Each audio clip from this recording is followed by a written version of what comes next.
For the past year, the strategy has been clear. Stay variable.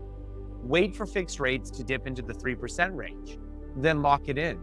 Well, here we are. Right now, many banks and lenders are offering 5-year fixed rates in the low 3% range. High ratio insured mortgages are sitting around 3.64%. Most conventional 5-year fixed rates are hovering between 3.79 and 3.99%. Some banks are even advertising sub 4% rates, something we haven't seen in a while. But here's the question everyone's asking. What if rates drop even further?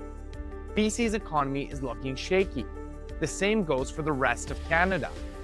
A recession isn't just likely, it's expected. And when the economy stumbles, mortgage rates tend to follow. The Bank of Canada is already signaling more cuts. Expect another 50 to 75 basis points slashed soon. But here's the part most people miss.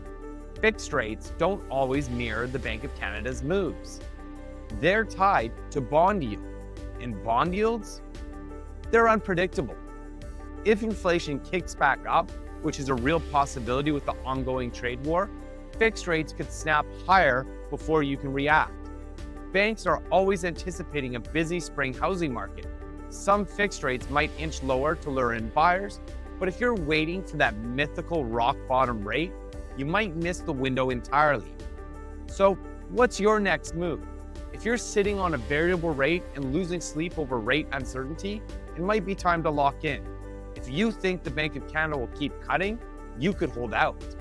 But don't forget, the bond market has a mind of its own. Rates can climb fast, and you don't want to be caught on the wrong side. So, what's your call?